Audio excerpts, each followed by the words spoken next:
जाहू हशमत मिलता है तो फिर हम रब को भूल जाते हैं और अपने घरों पर रक्सो सुरूद की महफिलें सजाते हैं, गाने बजाते हैं और तरह तरह के अल्लाह और रसूल को नाराज करने वाले काम करते हैं। और फिर उलमाए किराम के पास जाते हैं और कहते हैं कि हजरत हमें ये तकलीफ लाहिक है, हजरत हमारे घर में बरकत नहीं आती, हम पर मुसीबतों का पहाड़ टूट पड़ता है, हजरत किसी दिन फला बीमार रहता है, किसी दिन फला बीमार रहता है, कोई दुआ बता दीजिए, कोई वसीला बता दीजिए, कोई तावीज़ दे दीजिए। लेकिन याद रखिए जब अल्लाह तबारक व तआला हमें और आपको कोई नेमत अता फरमाए, जब अल्लाह तबारक व तआला अपने फजल व करम से हमें और आपको नवाजे तो हम अल्लाह और रसूल को नाराज करने वाले काम न करें, बल्कि अल्लाह और रसूल को राजी करने के लिए इस तरह की महफिलें सजाए तो हम यहाँ भी कामयाब रहेंगे और हम आखिरत में भी कामयाब रहेंगे। अज़ीज़ाने मिल्लत इस्लामिया, सहाबाए किराम की जिंदगी पर रोशनी डालिए, बुज़ुर्गाने दीन के तौर तरीकों को देखिए, उलमाए रब्बानीयीन की सीरतों ज़माने का मुताला कीजिए। जब भी उन्हें कोई नेमत मिलती तो अल्लाह और रसूल को याद करते, जब भी उन पर कोई मुसीबत आती तो अल्लाह का शुक्र, अल्लाह की बारगाह में गिरिया गुजारी करते और सब्र करते। अज़ीज़ाने मिल्लत इस्लामिया, आप कुरान पाक की तफसीर का मुताला करेंगे, आपको कुरान पाक में नजर आएगा वमा असाबकुम मिन मुसीबतिन फबिमा कसबत अयदीकुम व याफू अन कसीर। हम कहते हैं, आप कहते हैं कि हमने किसका क्या बिगाड़ा है, सारी मुसीबतें हम पर ही आती है, हमने क्या किया है कि हमारे ही घर में हर कोई बीमारी नजर आता है, हमारे ही घर में हर तरह की परेशानी उतरती है। लेकिन याद रखिए ये हमारे घर में जो मुसीबतें आती है, हमारे ऊपर जो परेशानियां उतरती है, अल्लाह पाक फरमाता है वमा असाबकुम मिन मुसीबतिन फबिमा कसबत अयदीकुम। ऐ मेरे बंदो, ऐ दुनिया वालों, ऐ इंसानों, याद रखो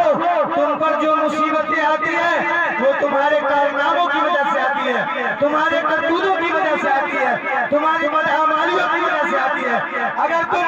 अपने करतूतों को सुधार लोगे, अपने बदअमालियों की जगह नेक अमालियों के लिए आओगे तो वही रब तबारक व तआला जो तुम्हें इबरत के लिए तुम पर मुसीबत उतारता है, एक दिन तुम पर अपने फजल व करम की बारिश बरसाएगा और तुम्हें इस दुनिया में भी कामयाब करेगा और आखिरत में भी कामयाब करेगा। अज़ीज़ाने मिल्लत इस्लामिया, रब तबारक व तआला फरमाता है वयाफू अन कसीर के मैं अपने बंदों के बहुत सारे करतूत को, बहुत सारे बदअमालियों को, बहुत सारे खताओं को, बहुत सारे गुनाहों को माफ कर देता हूँ, बस इबरत के लिए चंद करतूतों की गिरफ्त करता हूँ और मुसीबत भेजता हूँ ताकि मेरा बंदा सुधर जाए, राहे रास्त पर आ जाए, सिराते मुस्तकीम को अपना ले। अज़ीज़ाने मिल्लत इस्लामिया, लेकिन जब हम पर मुसीबत आती है तो तरह तरह के शिकवे शिकायत करते हैं, तो हमें शिकवे शिकायत करने के बजाय सब्र से काम लेना चाहिए, क्योंकि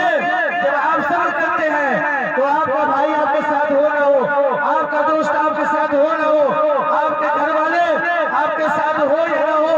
लेकिन जब तबारक व तआला फरमाता है इन्नल्लाह मअस-साबिरीन कि जो मेरा बंदा सब्र करता है उसे हर कोई छोड़ देता है, लेकिन उसका रब हमेशा उसके साथ होता है। अज़ीज़ाने मिल्लत इस्लामिया, लेकिन जब हमें कोई नेमत मिलती है तो फिर वहाँ पर हमें शुक्र अदा करना चाहिए। लेकिन हमारा और आपका काम क्या होता है कि जब कोई नेमत मिलती है तो हम गुरूर से करते फिरते हैं, हम ये दिखाते हुए नजर आते हैं कि हमसे ज्यादा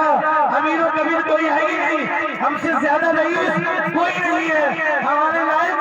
कोई नहीं है, सबसे अफजल हम ही है, सबसे आला हम ही है, सबसे औला हम ही है, सबसे बुजुर्गों पर तो हम ही है। लेकिन याद रखिए जब अल्लाह तबारक व तआला हमें और आपको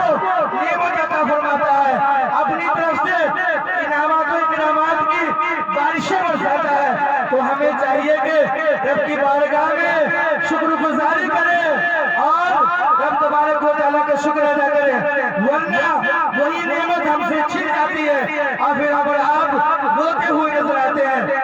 تبارک و تعالیٰ فرماتا ہے لئن شکرتم لازیدنکم، اے میرے بندو، اے دنیا والوں، اے انسانوں، اے لوگوں، اگر تم شکر ادا کرو گے تو میں تمہیں اور زیادہ عطا فرماؤں گا، لیکن اگر تم ناشکری کرو گے، اگر تم میری نافرمانی کرو گے، اگر تم اطاعت گزاری نہیں کرو گے، میرے احکامات پر نہیں چلو گے، تو یاد رکھو تم دنیا میں بھی کامیاب نہیں ہوگے اور آخرت میں بھی کامیاب نہیں ہوگے، تم یہاں بھی پریشان حال رہو گے اور آخرت میں بھی تمہارا کوئی سہارا نہیں ہوگا۔ عزیزان ملت اسلام،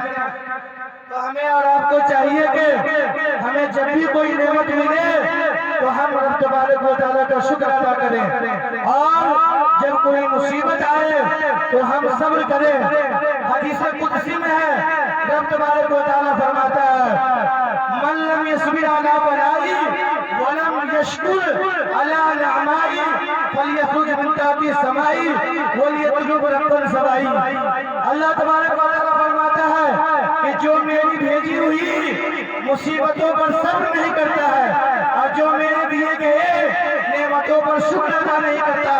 اس کا مطلب یہ ہے کہ وہ میرے رب ہونے پر راضی نہیں ہے، لہٰذا وہ میرے آسمان کے نیچے سے نکل جائے، میرے زمین سے کہیں اور چلا جائے اور میرے علاوہ کسی اور کو اپنا رب بنا لے۔ یاد رکھیے اللہ تبارک و تعالیٰ ہمیں جس حال میں رکھتا ہے اس حال میں خوش رہنا، اس حال میں راضی رہنا ہمارا اور آپ کا ایمانی فریضہ ہے، اسی میں ہماری اور آپ کی دنیا اور آخرت کی کامیابی ہے۔ عزیزان ملت اسلامیہ، اس لیے ہمیں چاہیے کہ ہم اور آپ اپنی زندگی کو شریعت مطہرہ کی روشنی میں گزارے، اللہ اور رسول کی فرمانبرداری میں گزاری، اطاعت و خدمت گزاری میں گزارے، ایمانداری میں گزارے، نیکوکاری میں گزارے، پرہیزگاری میں گزارے، دینداری میں گزارے۔ اگر ہم اس طرح سے اپنی زندگی گزارتے ہیں، شریعت محمدی کی روشنی میں اپنی زندگی گزارتے ہیں، طریقہ محمدی کی لڑی میں اپنے آپ کو پیرو لگے ہیں، تو یاد رکھیے کہ ہم اس دنیا میں بھی کامیاب رہیں گے اور آخرت میں بھی کامیاب رہیں گے، اور جب ہم اس دنیا سے جائیں گے تو ہمارے اور آپ کی زبان پر یہ جاری ہوگا کہ انہیں جانا، انہیں مانا، نہ رکھا غیر سے کام، انہیں جانا، انہیں مانا، نہ رکھا غیر سے کام، للہ الحمد، میں دنیا سے مسلمان گیا اور کی محمد سے وفا تو نے تو ہم تیرے ہیں، کی محمد سے وفا تو نے تو ہم تیرے ہیں، یہ جہاں چیز ہے کیا نہ ہو کرم تیرے ہیں۔ رب تبارک و تعالیٰ کی بارگاہ میں دعا ہے کہ ہمیں اور آپ کو کہنے سننے سے زیادہ عمل کی توفیق عطا فرمائے۔